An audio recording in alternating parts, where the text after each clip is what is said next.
Oh my God, how could this happen? David Wellington screamed into the phone. His voice echoed through the hallways of the 45th floor of Wellington Industries. The millionaire CEO paced back and forth in his glass office, watching through the huge windows as the Chinese delegation exited the 3 black cars parked at the building's entrance. The official translator had just called and cancelled at the last minute. A family emergency couldn't wait. In 15 minutes, the executives of China's largest technology company would be sitting in the conference room to finalize a $200 million deal. $200 million that depended entirely on perfect communication. Mr. Wellington, I've tried every translator in town, Rebecca, his executive assistant, said with the phone to her ear. No one is available for a meeting of this magnitude on such short notice. David loosened his Italian tie and felt sweat breaking out on his forehead. 20 years of building Wellington Industries, and now it could all come crashing down because of a language barrier. The Chinese were known for their strict communication protocols.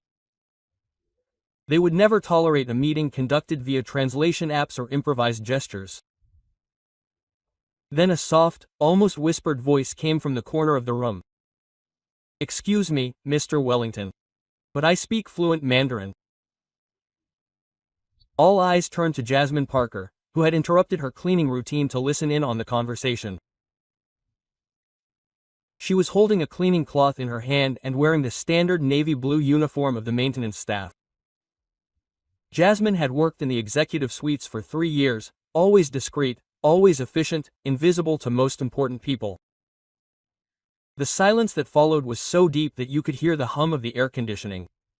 Rebecca was the first to react, laughing nervously. Jasmine, this is no joke. We're talking about a multi-million-dollar international deal here. Quote. David studied her for a moment, as if seeing her for the first time. You speak Mandarin? He asked, his voice thick with skepticism and a hint of desperation. Mandarin, Cantonese, and a little Taiwanese. Jasmine replied calmly, meeting his gaze without flinching. I studied Oriental linguistics at Howard University before I started working here. Jasmine was 8 years old, and she never thought that 3 years of cleaning executive offices would prepare her for a moment like this. As she wiped down conference tables, she had overheard every conversation, absorbed every strategy, and watched every move the executives made. Especially Rebecca's. Rebecca's expression quickly changed from amusement to annoyance. David, you can't be serious. A cleaning lady is supposed to be running the most important meeting of the year. But David was desperate. Something about Jasmine's posture and the calm confidence in her voice made him hesitate. Prove it, he said abruptly. Say something in Mandarin. Jasmine took a deep breath and began to speak in perfect Mandarin. Her impeccable pronunciation echoed through the room. Nusem Xian Henrong Xing Zhen Nin Woman Shiwang Hazor by Shuang Fang Doyoli. David was speechless. Although he didn't understand a word, he sensed the natural fluidity, confidence, and authority in her voice. What did you say? He asked, still processing. It's an honor to meet you here, and we hope our collaboration will be mutually beneficial. Jasmine translated. That's a very respectful business greeting in Chinese culture. Rebecca crossed her arms, visibly uncomfortable with the direction the conversation was taking. David, think about it. What will the Chinese think if they see you've brought a cleaning lady to a board meeting? At that moment, a flash of memory flashed through Jasmine's mind. 6 months ago, she had found Rebecca crying in the executive bathroom on the phone, talking about the black girl who was hanging around during important meetings. At the time, Jasmine had pretended not to hear. But she remembered every word. For a moment that seemed like an eternity, David watched Jasmine. There was something in her eyes, a deep intelligence, a quiet dignity that was in stark contrast to the way everyone treated her every day. For 3 years, she had cleaned these rooms, listened to these conversations, and learned more about the workings of the company than many executives. You have 20 minutes to get yourself together, David finally said, ignoring Rebecca's shocked look. Put on something suitable and I'll meet you in the conference room. As Jasmine stormed out to get ready, Rebecca whispered angrily, "You've completely lost your mind. If this backfires, it's the end of your career." Quote. But David wasn't listening. For the first time in years, he was about to discover that sometimes the most valuable people are the ones who go unnoticed right under our noses. What none of them knew was that Jasmine had been preparing for this moment longer than anyone could have imagined. And Rebecca, with all her arrogance and thinly concealed prejudice, would soon learn that underestimating someone based on their appearance can be the biggest mistake you can make. If you enjoyed this story about overcoming adversity and are curious about how a cleaning lady can change everything in a room full of executives, subscribe to the channel to learn what happens when talent meets the opportunity to shine. 20 minutes later, when Jasmine returned to the conference room, there was a sudden, awkward silence. She had taken off her uniform and changed into a black outfit that she had borrowed from the receptionist. Simple but appropriate. Her hair was pulled back in a sleek bun and she carried a notepad like any other executive. "Jesus Christ," muttered Thomas, the CFO, not trying to hide his surprise. "Is this really the same person?" Rebecca didn't lower her voice as she whispered to her assistant. "You can put a jewel in a lump of coal, but there's still coal in it." The Chinese delegation had arrived on time. 5 impeccably dressed executives waited in the elegant glass forest room, conversing in Mandarin as they took in the view of Manhattan. David introduced them formally, deliberately omitting Jasmine's current title. "This is Jasmine Parker, our international relations specialist for the Asian market," he said in carefully chosen words. The head of the delegation, Mr. Chun, greeted Jasmine with a respectful bow as she replied in perfect Mandarin, thanking him for the honor of meeting and praising her punctuality. A highly valued virtue in Chinese culture, his eyes lit up with genuine surprise and appreciation. For the first 10 minutes, Jasmine translated every nuance with surgical precision. Not just the words, but also the cultural inflections, diplomatic references, even little jokes that made the Chinese genuinely laugh. The meeting flowed with a naturalness that no one had expected. That's when Rebecca decided to intervene. "Jasmine," she interrupted with a wicked smile. "Maybe we should explain your unique career path to our guests." David gave her a warning look, but Rebecca continued. "It's just so inspiring to see someone reinvent themselves and rise in life like that." The condescending tone was unmistakable. Jasmine felt the familiar weight of humiliation. A feeling she'd known since she was 18 and had to drop out of her 3rd year at Howard University because her diabetic mother had lost her job and needed someone to take care of her and pay her medical bills. "Life teaches us that opportunities can come in unexpected ways," Jasmine replied calmly, maintaining her dignity as her aunt watched the exchange with growing confusion. But really, who would have thought that someone who was cleaning these very rooms 3 years ago would be sitting at this table today? She paused to let the Chinese digest the information. "It clearly demonstrates how much our company values diversity, in all its forms." The silence that followed was devastating. Jasmine saw Mr. John's expression change slightly. Not contempt exactly, but an unpleasant surprise that turned her stomach. In Chinese culture, professional hierarchies were taken very seriously. David quickly interjected. "Rebecca said we value talent wherever we find it." But the damage was done. Over the next 15 minutes, Jasmine felt the looks on the Chinese executives' faces change. They were still polite, still translating when needed, but the ease was gone. She had become a curiosity, not a professional. At that moment, something crystallized inside her. For 3 years, she had cleaned these rooms while executives discussed strategy, closed deals, and made decisions that moved millions. She had absorbed every word, every tactic, every mistake. Especially Rebecca's mistakes. Like the time Rebecca lied about quarterly sales to impress a client, took credit for a project that had been developed entirely by a subordinate who was later fired for budgetary reasons or used confidential information for personal negotiations. Jasmine had seen it all, heard it all, and more importantly, kept it all to herself. The meeting ended with a tentative agreement. The Chinese promised to consider the proposal carefully. Diplomatic code for maybe, if we can't find anything better. As the delegation left, Rebecca couldn't hide her satisfaction. Well, that was interesting, she said, arranging her papers with exaggerated movements. Maybe next time we should be more transparent about our team's qualifications from the start. David was visibly angry, but before he could respond, Jasmine stood up calmly. Rebecca, she said in a soft voice, but with renewed authority. Mr. Chen mentioned something interesting before he left. Rebecca raised an eyebrow. Oh yeah, what was it? He said he was impressed by my eloquence but confused by the hierarchical dynamics of the meeting. Jasmine paused, letting the meaning of her words sink in. He asked me to call him later to clarify some cultural aspects of our presentation. Rebecca's expression changed slightly. What aspects? In particular, the question of why the person in charge of translation was not assigned as the lead negotiator, when in his culture the person who speaks the language automatically assumes the position of authority. Jasmine smiled softly. He said he wanted to better understand our organizational structure before making a final decision.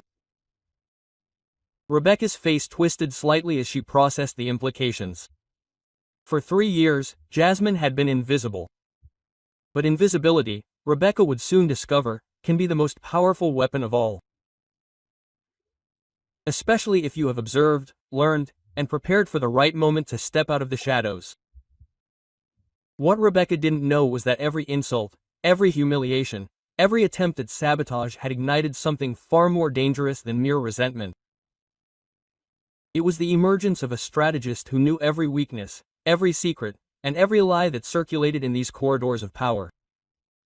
2 hours after the disastrous meeting, Jasmine was back in her navy blue uniform, pushing her cart through the executive hallways.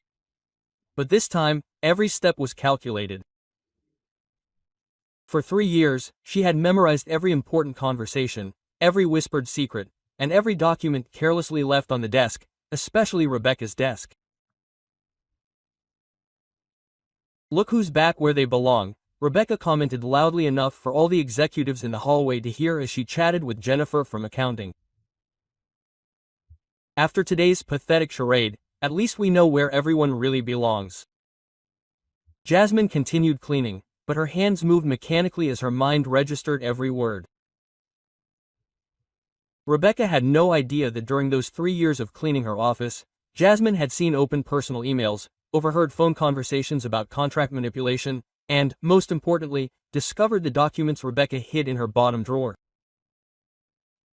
Documents on the subject of unfair competition against smaller businesses. You know what bothers me the most? Rebecca continued, showing off in front of Jennifer. David actually believed that a cleaning lady could save a $200 million deal, as if 3 years of cleaning bathrooms qualified her to sit at the table with real executives. At that moment, Jasmine's phone vibrated softly. A message from an unknown number, but in Chinese characters that she recognized immediately. It was from Mr. Shen. Ms. Parker, I would like to speak with you privately about our company and its future prospects. Could we meet tomorrow at 10 a.m. at the Mandarin Cafe on 42nd Street? I have a suggestion that might interest you. Jasmine's heart was racing. It wasn't just about the translation, it was about so much more. During the meeting, she had come to realize that Mr. John was not only judging her fluency, but also her business acumen, her poise, and her dignity under pressure. That night, in her small Brooklyn apartment, Jasmine opened a file on her computer that she had been working on for 2 years. It wasn't paranoia, it was preparation. Every company has its dirty secrets, and 3 years of hiding in the corridors of power had given her access to information that could shake the very foundations of the company.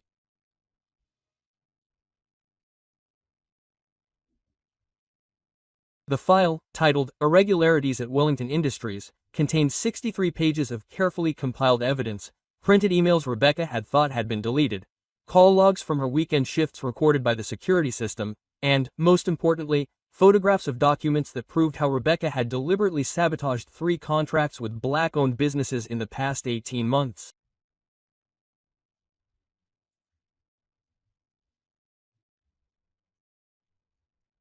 Jasmine had seen Rebecca lie to clients, take credit for other people's projects, and, most importantly, use her position to block promotions for employees she felt didn't fit the company's image. The next day, Jasmine arrived at Café Mandarin promptly at 10 a.m. She was wearing a simple yet elegant outfit that she had purchased with her early college savings. Mr. Shun was already waiting, accompanied by an elegant lady who introduced herself as Lisa Wang, the group's vice president of international development. Ms. Parker began by addressing Mr. Jun in English, but then naturally switched to Mandarin. Yesterday, I noticed not only her fluency in the language, but also something much more valuable: her composure under undue pressure. Lisa leaned forward. Our company is expanding its operations in North America. We need someone who understands both Chinese culture and American business dynamics. Someone who has observed from the inside how a company really works. And someone, Mr. Jun added with a knowing smile, who has the dignity not to bow down to small people in big positions. For 2 hours, Jasmine spoke fluently about market strategies, cultural differences in negotiations, and in particular, how American companies often underestimate the competence of Asian investors. She subtly mentioned some irregularities she had noticed at competing companies, without naming names.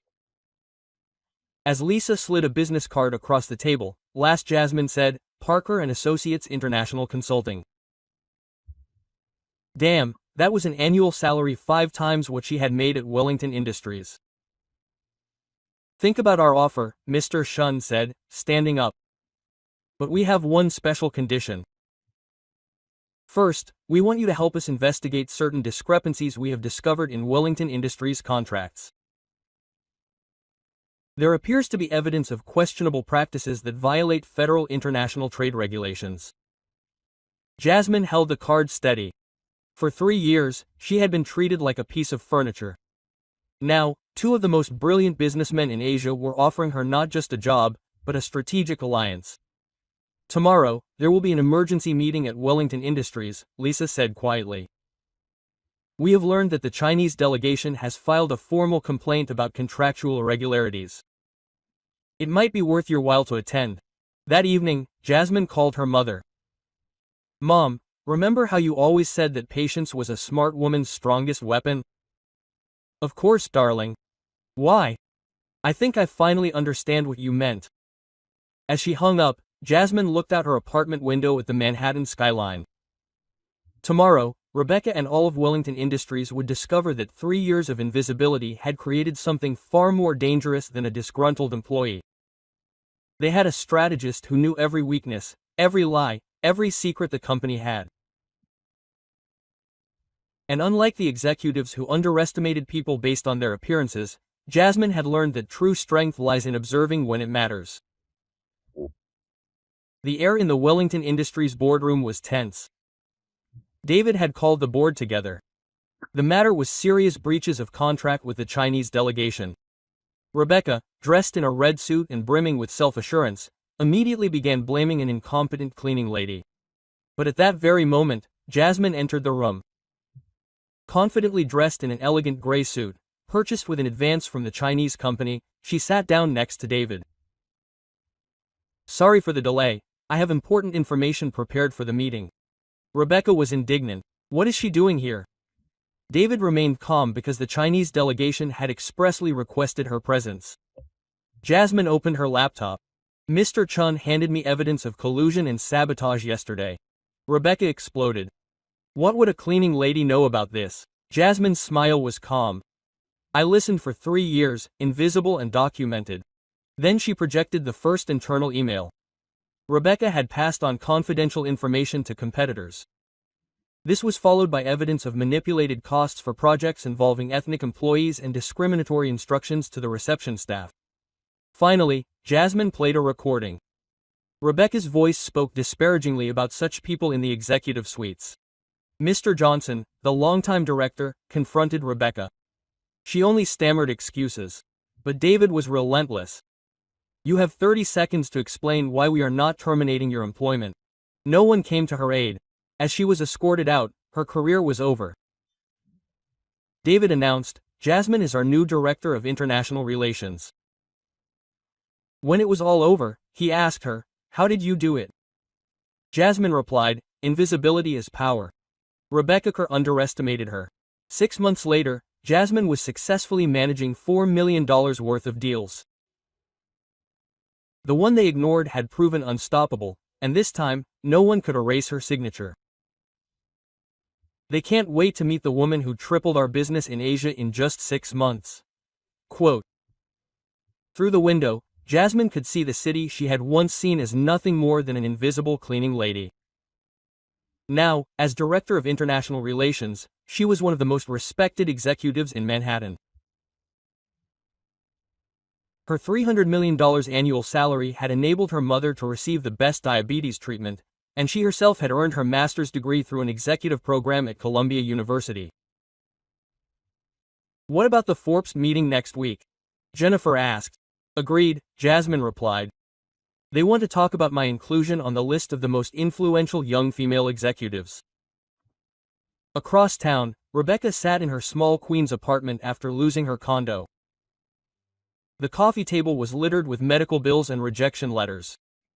After a federal investigation into discriminatory practices, she was fined and banned from holding a leadership position for 5 years. Her name became a symbol of toxic leadership. That morning, she had seen Jasmine's photo on the cover of Business Week. Confidently posed next to Chinese executives with the headline, "The Translator Who Revolutionized International Business." The irony hit her hard. At Wellington Industries, David proclaimed, "Jasmine Parker didn't just save our deal with the Chinese. She opened doors we never thought existed." Mr. Johnson,